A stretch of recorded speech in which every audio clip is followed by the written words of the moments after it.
नमस्कार प्रिय विद्यार्थियों, आप सभी का स्वागत है आपके अपने यूट्यूब चैनल को करिकुलर मास्टर में। आज की वीडियो के माध्यम से हम चर्चा करेंगे communication skill and personality development के बारे में। बहुत सारे बच्चों का बीए, बीएससी, बीकॉम, ठीक है। अगर आप बीए में हैं, बीएससी में हैं या फिर आप बीकॉम में हैं, ठीक है, और आप यह सोच रहे हैं गुरुजी हमारे जो है थर्ड सेमेस्टर में महात्मा गांधी काशी विद्यापीठ में communication skill and personality development अगर आपने चूज किया, चूंकि अधिकतर बच्चों में यही चीज़ हो चुका है, तो घबराने की आपको ज़रूरत नहीं है। मैं बहुत ही बारीकी के साथ आज मैं पेपर आपको दिखाऊंगा कि communication skill and personality development के पेपर में कैसे कैसे क्वेश्चंस पूछे जाते हैं। बहुत ही बारीकी के साथ, बहुत ही विधिवत अंदाज में आपको हर एक चीज़ समझाने का प्रयास करूंगा, ठीक है। तो टेंशन नहीं लेना है आपको। यहाँ पर आपकी मैं चर्चा करूंगा कम से कम 100 ऑब्जेक्टिव क्वेश्चंस, और ये पूरा का पूरा पेपर होगा जो परीक्षा में प्रश्न आते हैं। और ऐसे अगर आप इस वीडियो को अच्छे तरीके से प्यार दुलार देंगे तो मैं आगे और भी इन चीज़ों को बहुत ही बारीकी के साथ चीज़ों को समझाने का प्रयास करूंगा। एक भी क्वेश्चन आपका छूटने वाला नहीं, ये बात आप ध्यान रखेंगे, ठीक है। तो प्लीज़ वीडियो को लाइक करके चैनल को सब्सक्राइब कर दीजिए, इस नए चैनल को करिकुलर मास्टर को, ताकि मैं आपके लिए इस लेक्चर्स को लेकर के एक आध दो मॉडल पेपर और आपके लिए दे दूं जो 7 तारीख को आपको पेपर है जनवरी में, उसके लिए बहुत ही महत्वपूर्ण होगा ये, ठीक है। चले अगला को देखिए। महात्मा गांधी काशी विद्यापीठ में पहले ये 6 सेमेस्टर में पूछा जाता था। अब की बार आप क्या कर देंगे, कोई बच्चा किसी भी सेमेस्टर में कोई भी कम्युनिके ये स्किल वाला पढ़ सकता है, कभी भी पढ़ सकता है। देखिए पहला क्वेश्चन आपका आ चुका है, साक्षात्कार आमने सामने। साक्षात्कार माने इंटरव्यू। तो आमने सामने होने वाला वह वार्तालाप होता है जिसका उद्देश्य तथ्यपूर्ण सूचना प्राप्त करना होता है, यानी कि एक फैक्ट, यानी कि तथ्यपूर्ण माने सत्य जानकारी या सूचना आदान प्रदान करना होता है। इंटरव्यू को साक्षात्कार कहते हैं। इस परिभाषा को किसने दिया है? इस परिभाषा को दिया है कालिंगर नाम के एक विद्वान ने। उन्होंने दिया, ऑप्शन नंबर इसका ए करेक्ट आंसर हो जाएगा। कालिंगर कहते हैं कि साक्षात्कार एक सामाजिक अंतःक्रिया होती है जिसमें साक्षात्कारकर्ता उत्तरदाता से शोध के उद्देश्य से जानकारी प्राप्त करता है, और ये सब चीजें होती हैं। दूसरा क्वेश्चन आपके स्क्रीन पर आ चुका, फटाफट से आप देखने का प्रयास करेंगे। सेकंड नंबर क्वेश्चन आपके स्क्रीन पर आ चुका है। बहुत बढ़िया प्रश्न है ये, सारे अंग्रेजी हिंदी दोनों भाषाओं में आपको मिलेंगे, ठीक है। इसका करेक्ट आंसर क्या हो जाएगा? कालिंजर इसका राइट आंसर हो जाएगा। दूसरा क्वेश्चन आपका आ चुका है, फटाफट से आप देखने का प्रयास करेंगे। बहुत ही जबरदस्त लेक्चर आपके लिए ला रहा हूं मैं। आपके काफी डिमांड है और वाराणसी के संत को लेकर के आपकी डिमांड है, तो वाराणसी के संत को लेकर के भी मैं आज ही वीडियो शायद दे दूं या कल तक आपकी वो भी वीडियोज आ जाएंगी, ठीक है। प्रश्न आपका आ चुका, साक्षात्कार की विशेषताएं हैं। साक्षात्कार की विशेषताएं देखिए, यह उद्देश्य केंद्रित होता है। बिल्कुल, इंटरव्यू जो होता है इसका एक एम होता है, ठीक है, एक ओरिएंटेड होता है ये, यानी इसका उद्देश्य पर केंद्रित होता है। आमने सामने बैठ करके बातचीत होती है, बिल्कुल ठीक है। और यह व्यवहार के अध्ययन के लिए प्रयोग होता है, बिल्कुल ठीक बात है। यानी ये तीनों बिल्कुल सही, करेक्ट आंसर हो जाएगा option number D. D is right answer. तीसरा क्वेश्चन आप देखेंगे, अगला क्वेश्चन आपसे पूछा जा चुका है, शिक्षा के किस भाग को रिज्यूम में नहीं लिखा जाता, बताएं। which period of education is not normally detailed in resume। यानी शिक्षा के किस भाग को रिज्यूम में नहीं लिखा जाता है? तो प्राथमिक शिक्षा, माध्यमिक शिक्षा, स्नातक या उच्च शिक्षा, किसको नहीं लिखा जाता है बताइएगा। तो साक्षात शिक्षा के किस भाग को रिज्यूम में नहीं लिखा जाता है? तो प्राथमिक शिक्षा आपने कहाँ से की है, कैसे की है, ये नहीं लिखा जाता, ठीक है। प्राथमिक शिक्षा। प्रोफेशनल रिज्यूम में आमतौर पर केवल स्नातक या उच्चतर माध्यमिक जो शिक्षा होती है उसको ही शामिल किया जाता है। प्राथमिक विद्यालय की जानकारी यहाँ पर उतनी आवश्यक नहीं होती। तो माध्यमिक, स्नातक और उच्च शिक्षा जरूरी होती है, जबकि प्राथमिक शिक्षा उसमें उतनी इंपॉर्टेंट नहीं रखती है रिज्यूम देते समय। रिज्यूम यानी नौकरी के समय जब आप एक अपना रिज्यूम बना करके देते हैं, वो ए ऑप्शन करेक्ट आंसर होगा। ये communication skill and personality development BA, BSc, BCom के थर्ड सेमेस्टर में पूछे जाएंगे महात्मा गांधी काशी विद्यापीठ में, रट लीजिएगा। अगला क्वेश्चन, समूह चर्चा क्या है बताएं। समूह चर्चा को ग्रुप डिस्कशन कहते हैं। तो समूह चर्चा क्या है? समूह चर्चा की बात की है बेटा, तो एक औपचारिक बैठक जिसमें व्यक्ति एक प्रकरण पर चर्चा करते हैं, उसी को हम समूह चर्चा कहते हैं। A formal meeting in which a group of people discuss a topic, यानी एक टॉपिक को क्लियर करते हैं, उसी टॉपिक पर ये लोग औपचारिक चर्चा करते हैं, ठीक है। औपचारिक बैठक होती है ये। ऑप्शन नंबर इसका ए राइट आंसर हो जाएगा, ठीक है। ये बात आप ध्यान रखेंगे। आगे देखते हैं अगला क्वेश्चन आपका। 5वां नंबर प्रश्न आपकी स्क्रीन पर आ चुका है भैया। प्रश्न है, अशाब्दिक संप्रेषण के अंतर्गत आते हैं। अशाब्दिक संप्रेषण माने होता है non verbal communication. Non verbal communication represents, ये चिन्ह, संकेत और सूचित चिन्ह। बिल्कुल, अशाब्दिक संचारों में क्या होता है, हम चिन्ह के माध्यम से, किसी सिंबल के माध्यम से, साइन के माध्यम से, या इंडिकेशन के माध्यम से हम अशाब्दिक संचार करते हैं, जिसमें हम शब्दों को नहीं बोलते हैं। Option number D correct answer को उपयुक्त सभी। छठा क्वेश्चन आपकी स्क्रीन पर आ चुका, फटाफट से आप देखेंगे। प्रश्न है, आपको सबसे पहले कौन सा उत्पाद लगाना चाहिए? पहले अगर आप एक ग्रूमिंग के लिए जा रहे हैं या किसी प्रोफेशन में हैं, तो आपको लिपस्टिक लगानी चाहिए पहले, या प्राइमर लगाना चाहिए, या हाइलाइटर लगाना चाहिए, या फिर जो है कंसीलर। एक जो लेडीज़ मेकअप है उसका एक लिपस्टिक में मतलब ओठों पर लगाने का ये मटेरियल होता है। अब इनमें से अगर देखा जाए मेकअप के दौरान आपको सबसे पहले यहाँ पर क्या कौन-सा उत्पाद लगाना चाहिए? तो प्राइमर जो होता है सबसे पहले आपको लगाना चाहिए। प्राइमर जो होता है बेटा, सबसे पहले प्राइमर को लगाया जाता है। लड़कियाँ ख़ास करके इसको जानती होंगी, लड़के नहीं जानते होंगे। प्राइमर जो होता है त्वचा को एक समान बनाता है, जिससे मेकअप लंबे समय तक टिका रहता है, इसलिए प्राइमर सबसे पहले लगाया जाता है। ऑप्शन नंबर इसका बी राइट आंसर होगा। जिन बच्चों ने बी लगा दिया उनका बिल्कुल करेक्ट आंसर आ चुका है। 7वां नंबर क्वेश्चन आपकी स्क्रीन पर आ चुका है, फटाफट से आप देख लीजिएगा।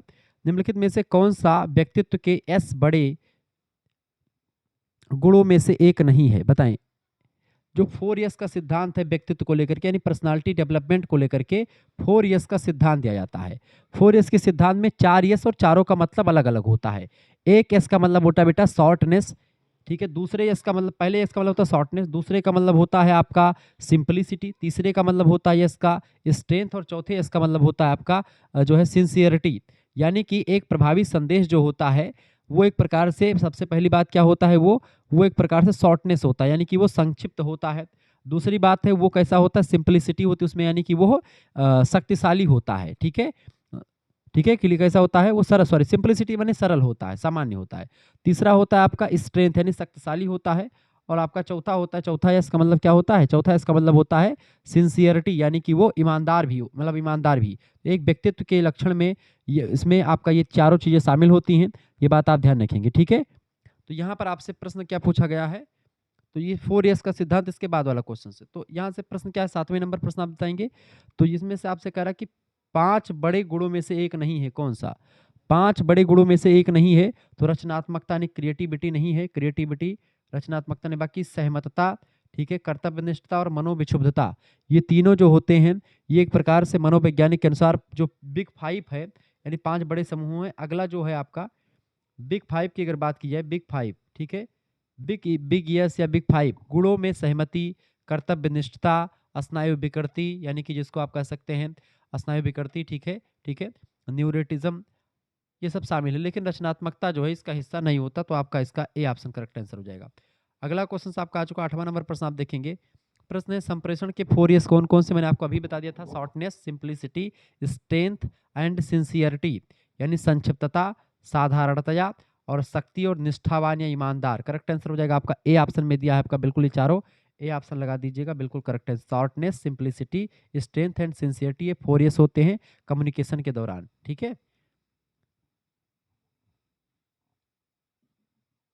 9वां नंबर क्वेश्चन आपका चुका, यही सारे क्वेश्चन परीक्षा में बनेंगे, कहीं पर भटकना नहीं है आपको। प्रश्न आपका संप्रेषण क्या है? What is communication? संप्रेषण किसे कहते हैं? संप्रेषण को अंग्रेजी में संचार भी कहते हैं, कम्युनिकेशन भी कहते हैं, तो ये बताएं संप्रेषण क्या होता है बेटा? संप्रेषण की अगर बात की तो संप्रेषण क्या होता है? एक प्रबंधकीय प्रक्रिया है यह, यानी कि it it is a marginal process, मतलब कि मैनेजेबल प्रोसेस है ये। इसके अलावा ये कंटिन्यूअस प्रोसेस है और टू वे प्रोसेस है, यानी कि ये एक द्विमार्गीय प्रक्रिया भी है, हमेशा चलने वाली यानी सतत प्रक्रिया भी है, और एक प्रबंधकीय प्रक्रिया भी है, इसको मैनेज किया जाता है। ऑप्शन नंबर डी लगा देंगे, उपरोक्त इसका सभी करेक्ट आंसर हो जाएगा। जिन बच्चों ने डी लगा दिया उनका बिल्कुल राइट आंसर है। 10वां क्वेश्चन आप देखेंगे सभी लोग। 10वां प्रश्न आपका आ चुका है, संदेश के परिप्रेक्ष्य में प्राप्त प्रतिक्रिया को क्या कहते हैं? The response received to a message is called, बताएं। संदेश के परिप्रेक्ष्य में प्राप्त प्रतिक्रिया को हम लोग प्रतिपुष्टि यानी फीडबैक कहते हैं। जैसे मान लेते हैं हमने कोई संदेश दिया और उसके बाद में हमको जो है कोई दूसरा, मतलब कि हमसे उधर से प्रतिक्रिया आती, तो उसी को फीडबैक कहते हैं। यानी रिसीवर जब संदेश को प्राप्त कर लेता है, उसके बाद में अपना उत्तर वो भेजता है, तो उसी उत्तर को हम फीडबैक कहते हैं, ठीक है? ऑप्शन नंबर इसका सी राइट आंसर हो जाएगा। 11 नंबर क्वेश्चन आप देखेंगे। प्रश्न आपका आ चुका है, निम्नलिखित में से कौन सा माध्यम मौखिक संप्रेषण नहीं है? बताएं। निम्नलिखित में से माध्यम का मौखिक संप्रेषण, कौन सा माध्यम मौखिक संप्रेषण यानी कि ओरल कम्युनिकेशन नहीं है इनमें से? ओरल कम्युनिकेशन, रेडियो प्रसारण जो होता है ये मौखिक होता है, बिल्कुल इसमें बोल करके हम चीजें करते हैं। टीवी प्रसारण पर भी मौखिक होता है, ठीक है? साक्षात्कार इंटरव्यू जो होता है, ये एक प्रकार से कैसा होता है बेटा? ये भी एक प्रकार से क्या होता है, मौखिक ही होता है, आमने सामने बैठ करके बातचीत होती, तो मौखिक। रेडियो प्रसारण, टीवी प्रसारण और साक्षात्कार, ये सब मौखिक संप्रेषण यानी मौखिक संचार होते हैं, ओरल कम्युनिकेशन है, जबकि प्रश्नावली जो होता है एक लिखित साक्षात्कार होता है। करेक्ट आंसर हो जाएगा क्वेश्चनर विधि। क्वेश्चनर विधि में क्या होता है बेटा, क्वेश्चनर विधि में क्या होता है कि प्रश्नावली होती है ये, इसमें क्या होता है प्रश्नों की एक सूची होती है जिसको डॉक के द्वारा हम भेज सकते हैं, जिससे हमको उत्तर प्राप्त करना है, तो वो लिख करके उत्तर भेज देता है। यानी हमने प्रश्नों को लिख करके भेज दिया और उसने उत्तर लिख करके हमारे पास भेज दिया, इसको बोलते हैं प्रश्नावली। 12 नंबर क्वेश्चन आपका आ चुका है, इनमें से कौन अशाब्दिक संचार का एक तत्व नहीं है? इनमें से अशाब्दिक संचार का कौन सा एक तत्व नहीं है, बताएं। व्यक्तिगत उपस्थिति, आसन या आंखों से संपर्क या वक्ता का नाम। अशाब्दिक संचार का तत्व नहीं है, अशाब्दिक संचार का तत्व नहीं है। वक्ता का नाम जो होता है ये अशाब्दिक जो है संचार का अंग नहीं। बाकी आप देखते हैं इसमें और सब शामिल है। वक्ता का नाम किसी भी तरह की शारीरिक या अशाब्दिक भाषा का हिस्सा नहीं होता है।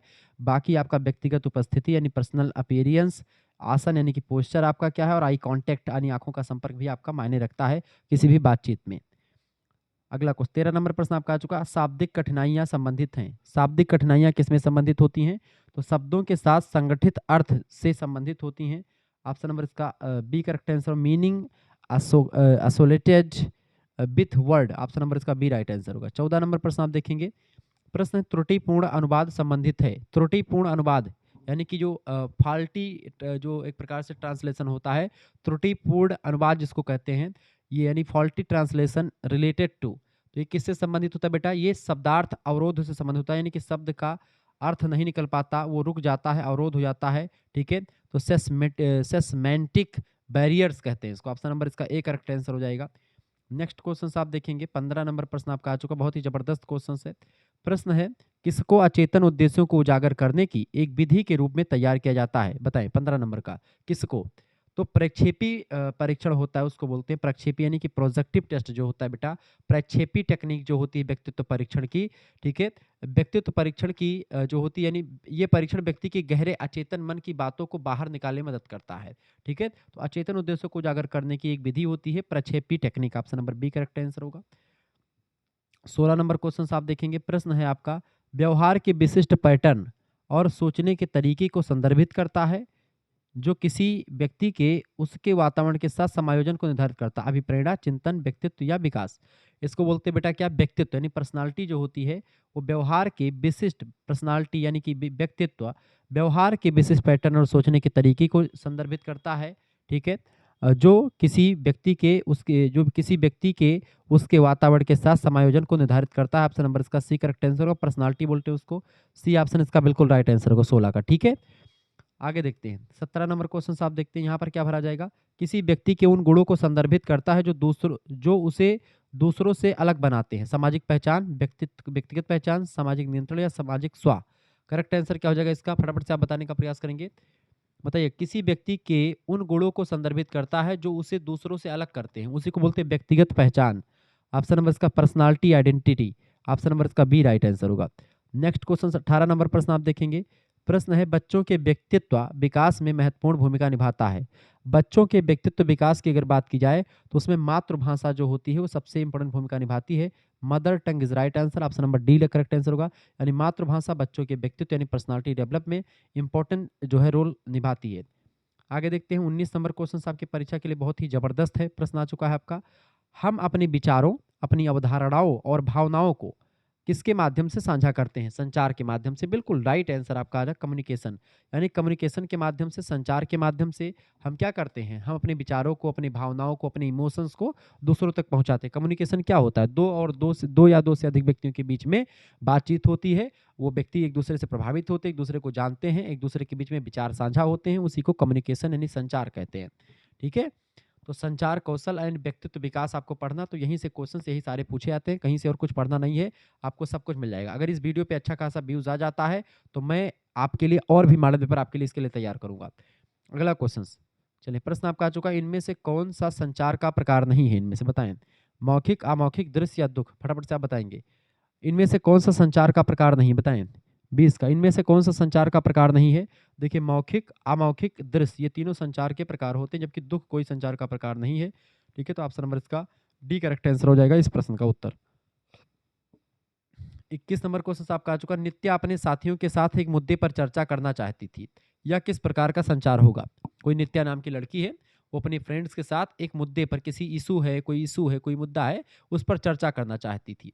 यह किस प्रकार का संचार होगा? तो वो चर्चा करेगी तो कैसे करेगी? मुँह से बोल करके करेगी, तो कैसा संचार होगा बेटा वो? वो आपका हो जाएगा, आपका मौखिक संचार हो जाएगा। ऑप्शन नंबर इसका बी राइट आंसर होगा, वर्बल कम्युनिकेशन बोलेंगे उसको। B option is right answer. 22 number question आप देखेंगे, मौखिक संचार का उपयोग है, बताएं मौखिक संचार किसका उपयोग है बेटा? फटाफट से आप बताने का प्रयास करेंगे। मौखिक संचार जो होता है उपयोग है, बताएं मौखिक संचार का उपयोग है, वर्बल कम्युनिकेशन का उपयोग, इनमें से शब्दों का उपयोग, यानी मौखिक संचार शब्दों का उपयोग होता है। मौखिक संचार में हम शब्दों का उच्चारण करते हैं, वर्ड्स। ऑप्शन नंबर इसका बी करेक्ट आंसर हो जाएगा।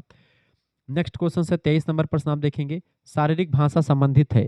शारीरिक भाषा जो होती है यानी बॉडी लैंग्वेज जो होती है, ये व्यक्तिगत अवरोध से नहीं संबंधित है, हेलो प्रभाव से भी नहीं रिलेटेड है, प्रेरणा से भी नहीं रिलेटेड है। करेक्ट आंसर क्या हो जाएगा? डी ऑप्शन, उपरोक्त में से कोई नहीं। ठीक है, तो शारीरिक भाषा जो होती है दिए गए विकल्पों यानी व्यक्तित्व या प्रेरणा से संबंधित नहीं है, ना कि सीधी बॉडी लैंग्वेज से।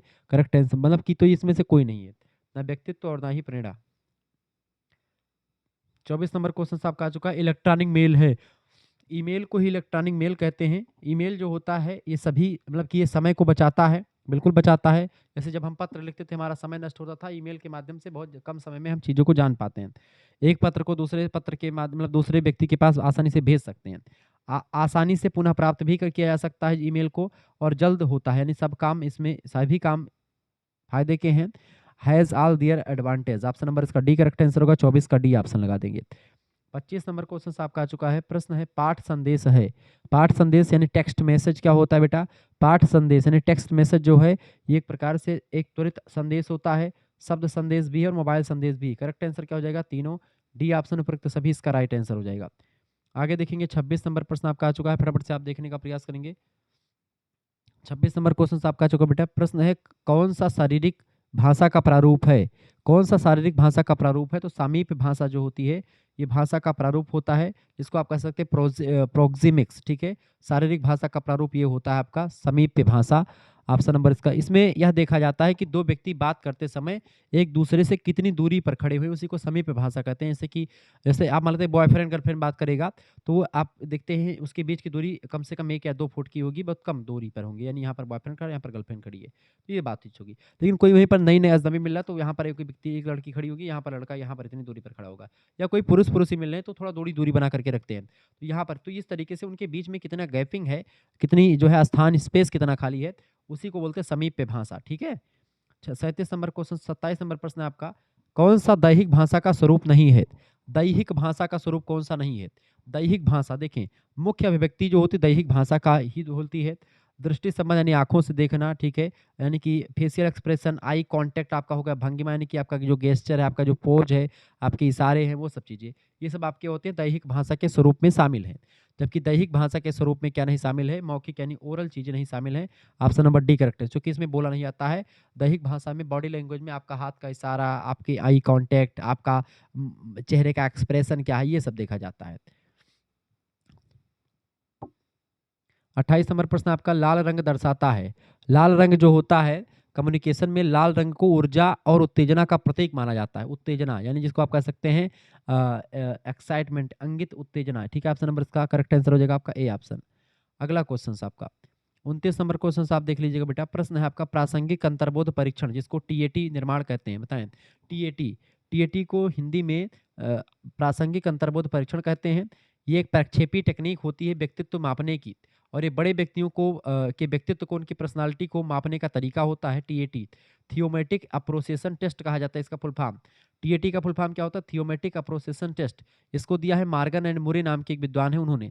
मार्गन एंड मुरे दो विद्वान हैं बेसिकली, तो मार्गन एंड मुरे ने इस सिद्धांत को दिया है प्रासंगिक अंतर्बोध का सिद्धांत, टीएटी व्यक्तित्व परीक्षण। ठीक है, इसके अलावा एक व्यक्तित्व परीक्षण सीएटी, जिसको बोलते हैं चिल्ड्रन एप्रोसिएशन टेस्ट। ठीक है, ये छोटे बच्चों के लिए होता है, 14 साल या 11 साल से नीचे बच्चों के लिए। क्लियर? तो यह व्यक्तित्व परीक्षण की एक प्रसिद्ध मनोवैज्ञानिक विधि है। कौन सी? टीएटी विधि। अगला क्वेश्चन आपका आ चुका 29 नंबर प्रश्न, अच्छी स्वास्थ्य आदतें हैं। अच्छी स्वास्थ्य आदतें इनमें से देखें, समुचित भोजन, समुचित आराम और व्यायाम, ये तीनों जो होते हैं अच्छी आदतें होती हैं। ऑप्शन नंबर इसका डी लगा देंगे उपयुक्त, तो सभी इसका करेक्ट आंसर हो जाएगा। 31 नंबर क्वेश्चन आप देखेंगे, व्यक्तिगत विकास का क्या आशय है? 31 नंबर, व्यक्तिगत विकास का क्या आशय बेटा? व्यक्तिगत विकास का क्या आशय है? देखिए, व्यक्तिगत स्वास्थ्य को बनाए रखना, दांतों को ब्रश करना और नाखून काटना, ये सब व्यक्तित्व विकास के ही आशय होते हैं। Option number D, option number इसका डी करेक्ट आंसर को प्रयुक्त सभी, क्योंकि नाखून काटना और दांतों को ब्रश करना ये आपका ओरल हाइजाइन से रिलेटेड है। 32 नंबर क्वेश्चन आपका आ चुका है प्रश्न, कौन सा बैक्टीरिया, प्रश्न आपसे कह रहा है which bacteria is major cases of tooth decay and gum disease, यानी कि कौन सा बैक्टीरिया दांत गिरने और मसूड़ों के जो है बताएं, फटाफट से आप बताने का प्रयास करेंगे। कौन सा बैक्टीरिया दांत गिरने और मसूड़ों के रोग का कारण बनता है, तो आपका होता है प्लेग, प्लेग नाम का, ठीक है। ऑप्शन नंबर इसका ए करेक्ट आंसर हो जाएगा, plague, plague is right answer. Next question आप देखेंगे, अगला क्वेश्चन आपका आ चुका 33 नंबर प्रश्न, साक्षात्कार की कितनी अवस्थाएं होती हैं बताएं। साक्षात्कार की कितनी अवस्थाएं होती है बेटा, साक्षात्कार की कितनी अवस्थाएं होती हैं, तो साक्षात्कार की 3 अवस्थाएं होती हैं, 3 अवस्थाएं। ऑप्शन नंबर इसका बी करेक्ट आंसर हो जाएगा। कौन कौन सी, एक होता है परिचय यानी इंट्रोडक्शन, दूसरा होता है बॉडी यानी कि मुख्य प्रश्नोत्तर, और तीसरा आपका होता है समापन यानी क्लोजिंग। तो परिचय, मुख्य प्रश्नोत्तर और समापन यानी क्लोजिंग, ये 3 साक्षात्कार की अवस्थाएं होती हैं। नेक्स्ट क्वेश्चन आप देखेंगे, 34 नंबर प्रश्न आपका आ चुका है, इनमें से कौन सा साक्षात्कार का प्रकार नहीं है, इनमें से कौन सा साक्षात्कार का प्रकार नहीं है, तो संगीत साक्षात्कार इसमें से कोई प्रकार नहीं है, बाकी तनाव साक्षात्कार, समूह साक्षात्कार और स्क्रीनिंग साक्षात्कार, ये तीनों साक्षात्कार होते हैं, जबकि संगीत साक्षात्कार कोई साक्षात्कार नहीं है। आगे देखते हैं, 35 नंबर प्रश्न आपका आ चुका है, प्रश्न आपका क्या आ चुका है, करिकुलम बीटी किस भाषा का शब्द है। करिकुलम बीटी की बात की तो लैटिन भाषा का शब्द है ये करिकुलम बीटी, जिसको सीबी कहते हैं। करिकुलम बीटी को शॉर्ट फॉर्म में सीबी कहा जाता है, ये लैटिन भाषा का शब्द है, ये बात आप ध्यान रखेंगे। इसका ए ऑप्शन बिल्कुल राइट आंसर हो जाएगा। आगे देखते हैं, 36 नंबर क्वेश्चन आपका आ चुका है भैया, प्रश्न है संप्रेषण को प्रभावी बनाने के लिए हमें जो है कितने सी की जरूरत पड़ती है। तो संप्रेषण को प्रभावी बनाने के लिए हमको 7 सी की जरूरत पड़ती है, 7 सी, ठीक है। 7 सी का सिद्धांत जरूरी होता है, 7 सी, सॉरी 7 सी करेक्ट आंसर हो जाएगा आपका डी ऑप्शन, 7 सी की जरूरत पड़ती है, 7 सी की जरूरत पड़ती है, ठीक है। जिसमें इसमें स्पष्टता, संक्षिप्तता ये सब शामिल होते हैं। 7 सी का सिद्धांत क्या है बेटा, बता दूं क्या, 7 सी का सिद्धांत बताएं, कौन बताएगा, कमेंट करके बताओ सभी लोग, 7 सी का क्या सिद्धांत है। 7 सी, 7 सी सिद्धांत की अगर बात की तो पहला आपका होता है जिसको कहते हैं, आपका क्लियरिटी, क्लियरिटी पहला होता है।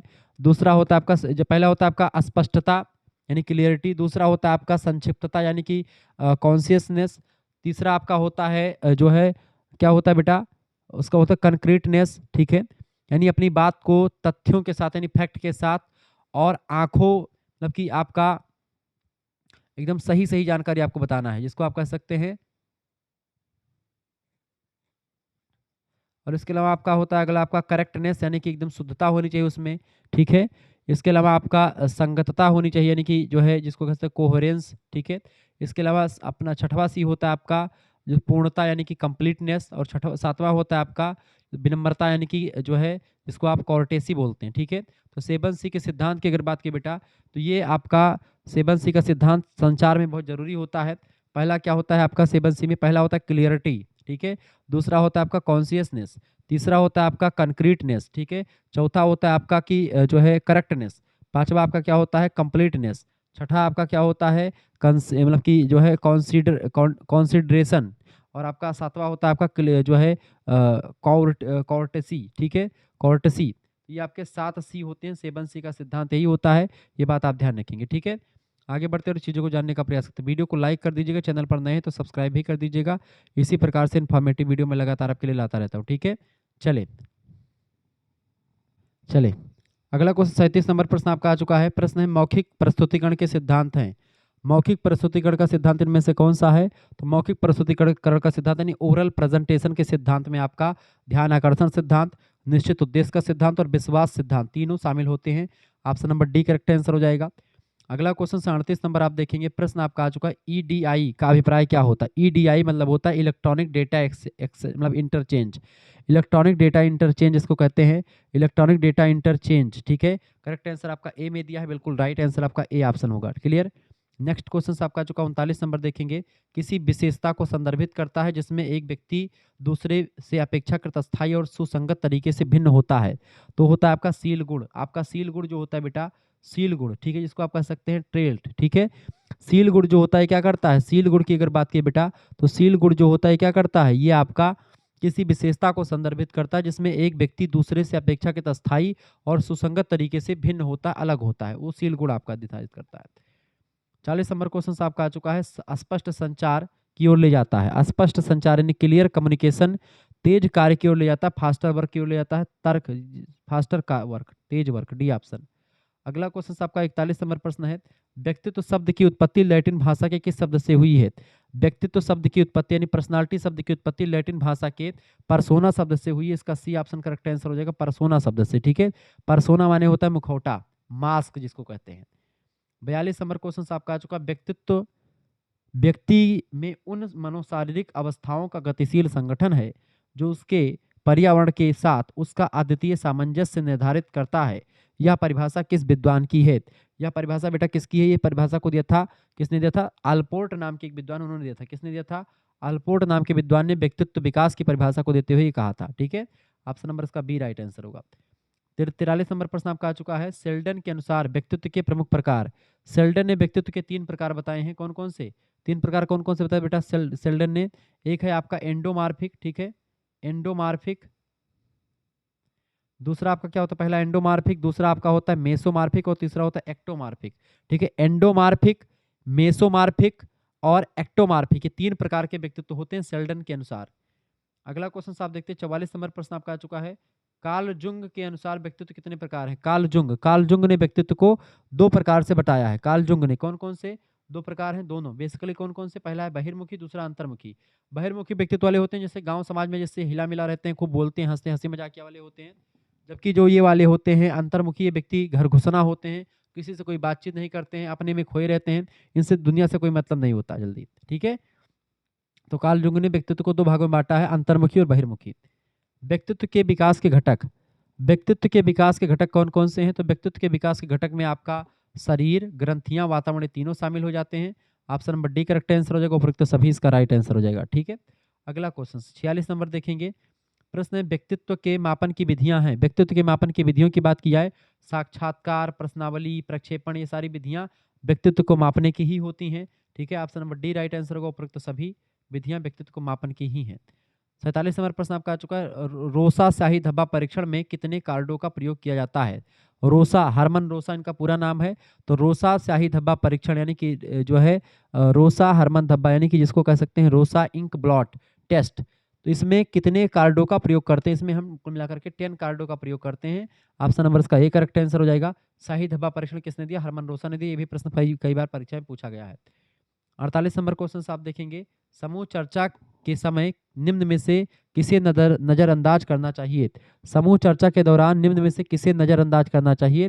तो समूह चर्चा यानी कि इसको कह सकते हैं ग्रुप डिस्कशन, जीडी। इसके अनुसार हमको नजरअंदाज करना चाहिए तेज बोलने से। तेज बोलना हमको बहुत ही दिक्कत में करता है। स्पीकिंग फास्ट, जब भी समूह चर्चा हो तो आप नॉर्मली बात करें, तथ्य को बताएं, प्रश्न पूछें, स्पष्टता के साथ बोलें, ये तीनों तो जरूरी होते हैं। जबकि तेज बोलने को हमको नजरअंदाज करना चाहिए, क्योंकि तेज बोलेंगे तो दिक्कत हो जाएगी, लोग नहीं समझ पाएंगे। हो सकता है कोई लोग बहुत धीमे समझता हो, कोई बहुत तेज समझता हो, तो ऐसे में आप आराम से बोलें, एवरेज में बोलें। 49 नंबर क्वेश्चन है, निम्न में से कौन सा गुण समूह चर्चा के लिए आवश्यक है? समूह चर्चा के लिए कौन सा गुण आवश्यक है बेटा? देखें, सामवेगिक स्थिरता यानी विरोध करना बिल्कुल नहीं, अज्ञानता नहीं होनी चाहिए, आक्रामकता भी नहीं आनी चाहिए, यानी सामवेगिक स्थिरता यानी इमोशनल स्टेबिलिटी होनी चाहिए। आप इमोशंस को कंट्रोल कर पाएं, ऐसे बोले। जब भी समूह चर्चा हो तो आप इमोशंस को अपने अलग रखें, यानी इमोशंस को ध्यान में नहीं रखना है, इमोशंस आपके स्थिर रहने चाहिए। 50 नंबर क्वेश्चन आप देखते हैं, प्रश्न है समूह चर्चा की विधियां हैं। समूह चर्चा की विधियों की अगर बात की जाए तो आपका ब्रेन स्टार्मिंग विधि, पैनल चर्चा, ठीक है, सिंपोजियम, ये सारी विधियां जो होती हैं समूह चर्चा की ही होती हैं। ऑप्शन नंबर डी लगा दीजिएगा, जिनका करेक्ट आंसर हो जाएगा D option is right answer. ठीक है, तो डी ऑप्शन इसका बिल्कुल राइट आंसर है। आगे देखते हैं अगला क्वेश्चन आपका आ चुका है 51 नंबर क्वेश्चन आप देखते हैं बेटा। प्रश्न आपका आ चुका है 51 नंबर प्रश्न क्या है, निम्न में से समूह चर्चा की चुनौती नहीं है। समूह चर्चा की चुनौती कौन सी नहीं, बताएं। 51 नंबर, समूह चर्चा की चुनौती नहीं है झगड़े, समय प्रबंध या संचार कौशल, क्या होता है? फटाफट से आप बताने का प्रयास करेंगे, फटाफट से आप बताने का प्रयास करेंगे। निम्न में से समूह चर्चा की चुनौती नहीं है, झगड़ा करना चुनौती है, समय प्रबंधन करना, झगड़ा करना कोई चुनौती नहीं है, ठीक है। बाकी समय प्रबंधन करना, संचार कौशल और प्रभाव, ये तीनों चुनौतियां होती हैं, इनका सामना करना पड़ता है। बाकी झगड़ा करना कोई क्या होता है, ठीक है, ये बात आप ध्यान देते हैं। आगे देखते हैं अगला क्वेश्चन आपका आ चुका है 52 नंबर क्वेश्चन आप देखते हैं। प्रश्न आपका आ चुका है, एक वक्ता दर्शकों की आंखों में देखकर बात करता है। एक वक्ता दर्शकों को देख करके कैसा वक्ता बात करता है बेटा? तो वक्ता कौन सा होता है? ऐसा वक्ता जो आंखों में आंखें डाल करके बात करता है, उस वक्ता को क्या कहते हैं? वो कॉन्फिडेंट होता तभी ऐसा कर पाता है। ठीक है, तो इसका करेक्ट आंसर क्या हो जाएगा?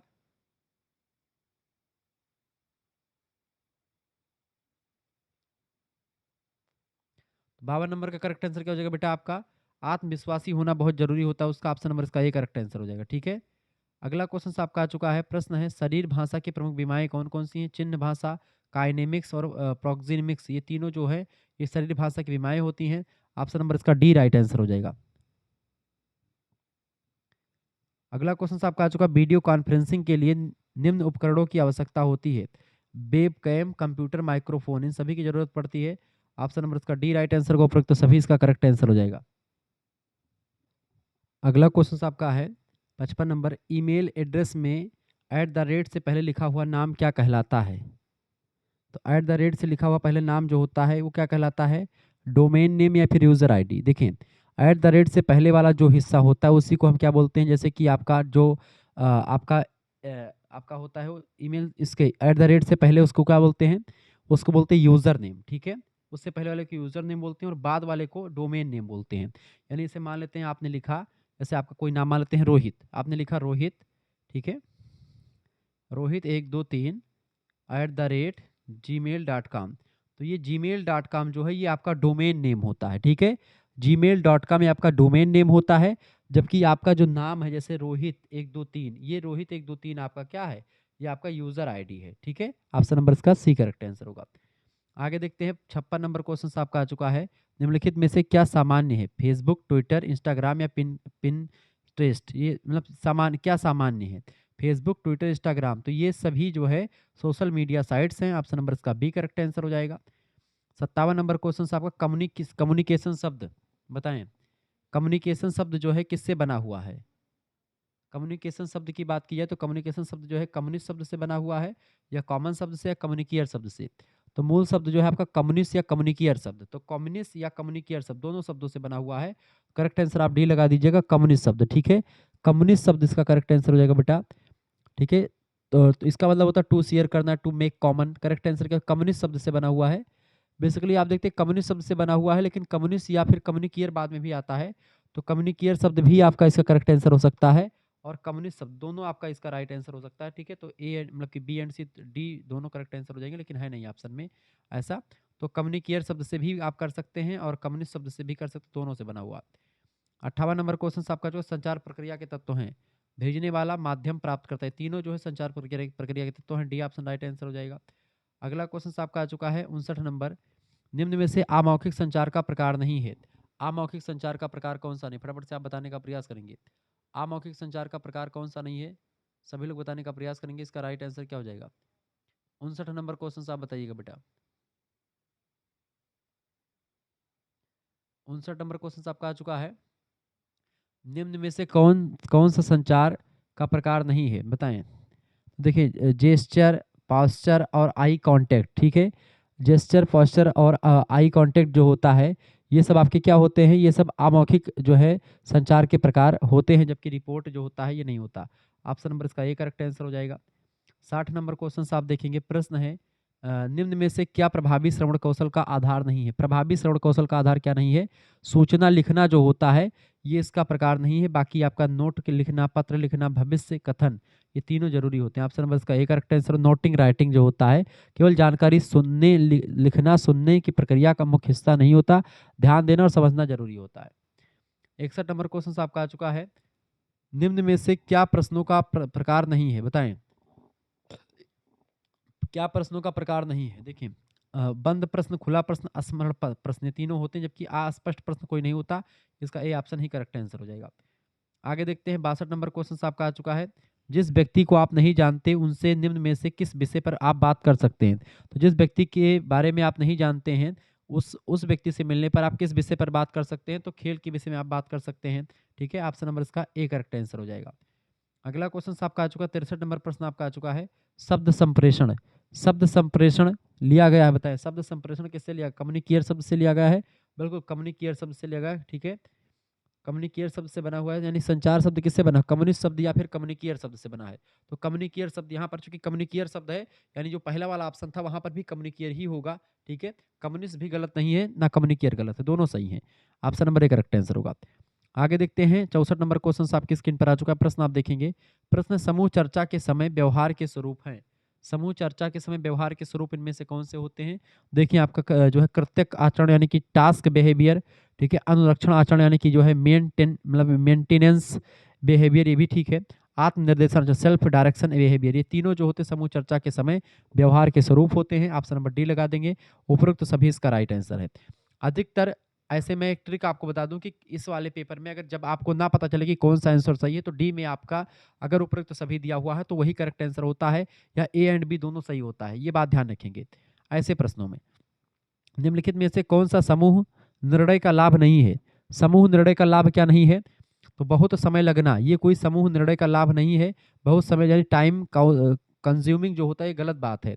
बाकी सूचनाओं और ज्ञान का संग्रह करना, संतुष्टि और संचार, व्यक्तिगत विकास, ये तीनों जो होते हैं ये समूह निर्णय के जो है निर्णय के लाभ होते हैं, जबकि ये लाभ नहीं होता, ये वाला।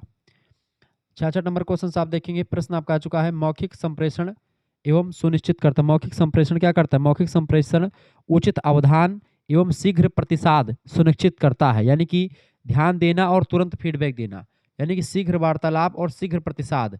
करेक्ट आंसर क्या हो जाएगा आपका, सॉरी उचित अवधान, उचित अवधान करेक्ट आंसर होगा आपका, उचित अवधान और शीघ्र प्रतिसाद, यानी कि आपका आपका क्या हो जाएगा आपका जो है adequate attention and immediate response. Option number इसका बी करेक्ट आंसर हो जाएगा, इसका बी ऑप्शन बिल्कुल राइट आंसर, जिन बच्चों ने बी लगा दिया है उनका बिल्कुल करेक्ट आंसर है। अगला क्वेश्चन 67 नंबर प्रश्न आप देखते हैं, शीघ्र शीर्ष स्तर के प्रबंधन में से भिन्न स्तर के कर्मचारियों तक किस प्रकार का संप्रेषण प्रवाहित होता है। 67 नंबर, शीर्ष स्तर के प्रबंधन से भिन्न स्तर के कर्मचारियों तक किस प्रकार का संप्रेषण प्रभावित होता है, तो होता है निम्न संप्रेषण। ठीक है, डाउनवर्ड कम्युनिकेशन बोलते हैं इसको। ठीक है, निम्न संप्रेषण बी ऑप्शन। ठीक है, यानी कि शीर्ष स्तर के प्रबंधन से भिन्न स्तर के कर्मचारी, नीचे वाले कर्मचारी उनको निम्न संप्रेषण बोलते हैं, और यही नीचे से ऊपर जाए तो वो आपका उच्च होता है। 68 नंबर, मौखिक संप्रेषण में सबसे प्रमुख बाधा, मौखिक संप्रेषण में सबसे प्रमुख बाधा होती खराब सुनना, पुअर लिसनिंग। ठीक है, पुअर लिसनिंग इसका करेक्ट आंसर हो जाएगा ए ऑप्शन। ठीक है, ये बाधा उत्पन्न करती है। 69 नंबर क्वेश्चन आपका आ चुका है, ईमेल भेजना। ईमेल भेजना किसके समान होता है, तो ईमेल भेजना पत्र लिखने के समान होता है। ऑप्शन नंबर इसका सी करेक्ट आंसर होगा, राइटिंग अ लेटर।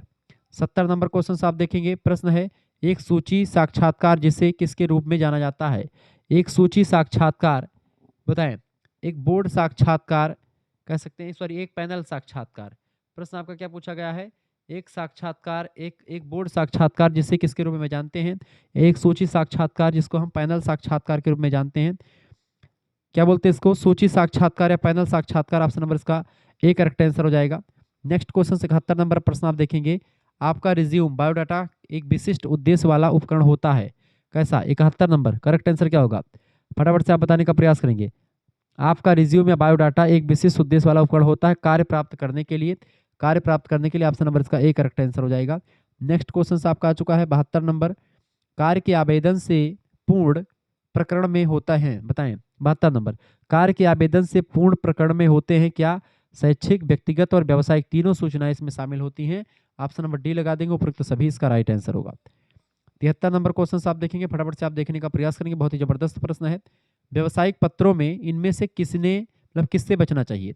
व्यवसायिक पत्रों में हमको बचना चाहिए किससे, विनम्र शब्दों से नहीं बचना चाहिए। पोलाइट वर्ड्स का प्रयोग करें, बिल्कुल ठीक है। औपचारिक शब्दों का प्रयोग करें, बिल्कुल ठीक है। संक्षिप्त अक्षर, बिल्कुल ठीक बात है, संक्षिप्त अक्षर का भी प्रयोग, वैसे नहीं स्पष्ट विवरण भी हो, संक्षिप्त अक्षर का प्रयोग हमको नहीं करना चाहिए। ऐसे में व्यवसायिक पत्रों में क्या होता है, संक्षिप्त अक्षर करने से दिक्कत हो जाती, कभी कभी लोग कम समझ पाते। तो ऑप्शन नंबर इसका सी करेक्ट आंसर हो जाएगा। फॉर्मल लेटर में शॉर्ट फॉर्म्स का प्रयोग नहीं करना चाहिए कभी भी, ठीक है, क्योंकि इससे क्या होता है कि इम्पैक्ट नहीं जाता, निगेटिव जाता है। 74 नंबर क्वेश्चन आपका आ चुका है, लिखने की प्रक्रिया का प्रथम चरण, लिखने की प्रक्रिया का प्रथम चरण कौन सा बेटा, लिखने की प्रक्रिया का प्रथम चरण होता है व्यावसायिक संदेश की योजना बनाना। ऑप्शन नंबर सी करेक्ट, व्यावसायिक संदेश की योजना बनाना होता है लिखने की प्रक्रिया का प्रथम चरण, सी ऑप्शन इसका बिल्कुल राइट आंसर होगा। 75 नंबर क्वेश्चन आप देखेंगे, प्रश्न है, लेखन कुशलता में सुधार के लिए निम्नलिखित में से आवश्यकता होगी, बताएं। 75 नंबर, लेखन कुशलता में सुधार के लिए निम्नलिखित में से आवश्यकता होगी किसकी, उत्तम व्याकरण और विराम चिन्ह की। ऑप्शन नंबर इसका ए करेक्ट आंसर हो जाएगा, उत्तम व्याकरण और विराम चिन्ह की आवश्यकता होती है, ठीक है। ए ऑप्शन इसका बिल्कुल राइट आंसर हो जाएगा। इस तरीके से आपने 75 क्वेश्चंस को देख लिया।